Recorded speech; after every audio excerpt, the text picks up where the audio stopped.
തൃക്കരിപ്പൂരിൽ ഒരു സംഘം ഹോട്ടൽ അടിച്ചു തകർത്ത് ജീവനക്കാരനെ ആക്രമിച്ച സംഭവത്തിൽ 19 പേർക്കെതിരെ ചന്ദേര പോലീസ് കേസെടുത്തു. പുതുവത്സര രാത്രിയിലായിരുന്നു സംഭവം. നന്മയുള്ള മനസ്സ് പോലെയാണ് പരിശുദ്ധിയുള്ള സ്വർണവും എന്നും നിങ്ങൾക്കൊപ്പം. Roshy jewellery, bank road, അൻകോട്ട് road, Kasaragod.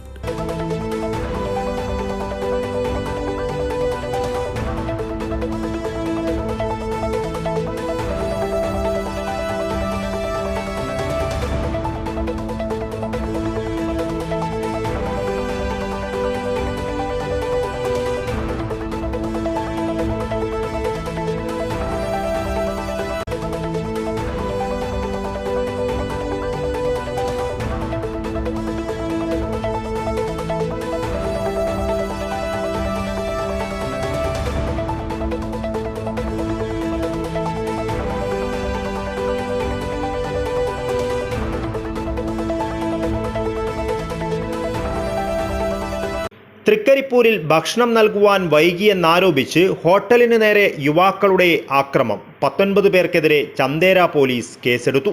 ഹോട്ടലിലെ ഇതര സംസ്ഥാന ജീവനക്കാരെ ക്രൂരമായി മർദ്ദിക്കുകയും ചെയ്തിരുന്നു.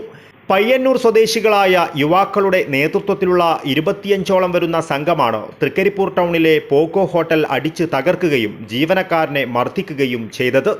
പുതുവത്സര രാത്രിയിലായിരുന്നു സംഭവം. പഞ്ചായത്ത് ഓഫീസിന് സമീപമുള്ള ഷിഹാബുദ്ദീൻ്റെ ഉടമസ്ഥതയിലുള്ള ഹോട്ടലിലാണ് അതിക്രമം നടന്നത്. രാത്രി 11 മണിയോടെ ആദ്യം 4 യുവാക്കളാണ് ഹോട്ടലിൽ ഭക്ഷണം കഴിക്കുവാനെത്തിയത്.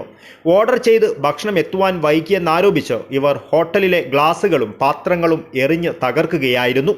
ഉടമ വിവരമറിയിച്ചതിനെ തുടർന്ന് സ്ഥലത്തെത്തിയ ചന്ദേര പോലീസ് യുവാക്കളെ കസ്റ്റഡിയിലെടുത്ത് സ്റ്റേഷനിൽ എത്തിച്ചുവെങ്കിലും പിന്നീട് വിട്ടയച്ചു. എന്നാൽ ഇതിനു തൊട്ടു പിന്നാലെ കൂടുതൽ പേരായി സംഘടിച്ചെത്തിയ സംഘം ഹോട്ടലിൽ അക്രമം നടത്തുകയായിരുന്നു. ഹോട്ടലിന്റെ ചില്ലുകൾ തകർക്കുകയും ഇതര സംസ്ഥാനക്കാരായ ജീവനക്കാരെ ക്രൂരമായി മർദ്ദിക്കുകയും ചെയ്തു.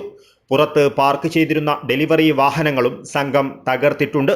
സംഭവത്തിന് ശേഷം ഒളിവിൽ പോയ പയ്യന്നൂർ സ്വദേശികളായ യുവാക്കൾക്കായി പോലീസ് തിരച്ചിൽ ഊർജിതമാക്കി. കണ്ടാലറിയാവുന്ന 19 പേർക്കെതിരെയാണ് ചന്ദേര പോലീസ് കേസെടുത്തത്.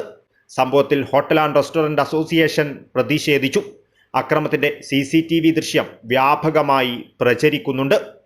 News bureau, Trikaripur.